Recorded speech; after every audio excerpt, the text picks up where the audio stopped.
రీతిగా దేవుని యొక్క యేసు క్రీస్తు ప్రభువు యొక్క కార్యమును గురించి ఆయన ప్రేమను గురించి ఆయన త్యాగాన్ని గురించి ఈ రీతిగా ఇదే కాలంలో మరి మీ మధ్యలో ప్రకటించడానికి ఈ రాష్ట్రంలో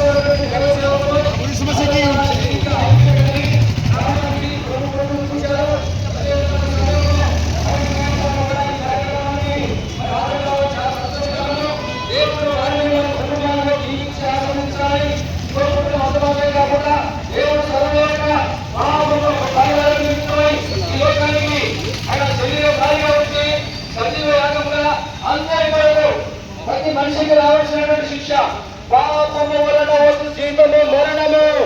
ఆ మరణముతోనే జయించడానికి యేసు క్రీస్తు వారు ఈ లోకానికి 2026 సంవత్సరముల క్రితమే ఆయన దేవుడు మానవుడు ఎడల ఉన్నటువంటి ప్రణాళికను నెరవేర్చడానికి కన్యక గర్భములో పురుషుణ్ణి ఎరనటువంటి స్త్రీ గర్భములో ఈ లోకానికి పరిశుద్ధ జన్మ జన్మించి పాపం ఎరిగినటువంటి వాడిగా 33.5 సంవత్సరాలు ఆయన పవిత్రమైన జీవితాన్ని జీవించి నాలో పాపం ఉన్నదాన్ని మీలో ఎవడు స్థాపించును అని ప్రశ్న వేయగలిగినటువంటి ప్రభువుగా ఈ లోకంలో 33వ సంవత్సరం క్రీస్తు శకము 33వ సంవత్సరము ఏప్రిల్ నెల 3వ తారీఖు సర్వ మానవుల కొరకు ఆయన సిలువలో తన ప్రేమను చూపించాడు.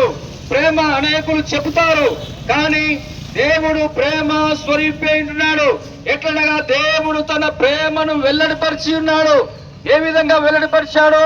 తను మరణించడం వలన మనందరికీ రావాల్సినటువంటి శిక్ష ఆయన భరించి ఆ రీతిగా ప్రజల మీద తన బిడ్డల మీద ఉన్నటువంటి ప్రేమను ఆయన వెల్లడిపరిచాడు. కాబట్టి ప్రేమ ద్వారా యేసు క్రీస్తు నిజమైన దేవుడును నిత్య జీవమునై ఉన్నాడు. యేసు క్రీస్తు బయట దేశం దేవుడు కాదు, అమెరికా దేవుడు కాదు.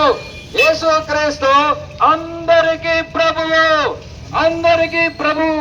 కాబట్టి ప్రేమ ద్వారా ఈ సువర్తమానము మీ అందరికీ అంతటా ఈ దినాలలో అందరూ మారు మనసు పొందవలనని దేవుడు ఆజ్ఞాపించుతున్నాడు. కాబట్టి ప్రేమ ద్వారా యేసు క్రీస్తు నిజమైన దేవుడు. ఎందుకంటే ఈ లోకంలో ఎవరూ మన కొరకు ప్రాణం పెట్టలేదు. మన తల్లిదండ్రులు గాని మన అన్నదమ్ములు గాని ఎవరు కూడా మన కొరకు ప్రాణం పెట్టరు. యేసు క్రీస్తు వారు మనందరిని ప్రేమించి మనందరి కొరకు ఆయన ప్రాణం పెట్టారు. అది దేవుని ప్రేమ. ఆ ప్రేమనే మీకు ఈ ఉదయ కాలములో ఈ రీతిగా మీకు ప్రకటించుతున్నాము. ఆయన ప్రేమలో త్యాగం ఉన్నది, ఆయన ప్రేమలో బలియాగం ఉన్నది. కాబట్టి ప్రేమ ద్వారా యేసు క్రీస్తును అంగీకరించండి. ఆయన మీ అందరినీ దీవించి ఆశీర్వదించి రక్షించునుగాక. ఆమేన్.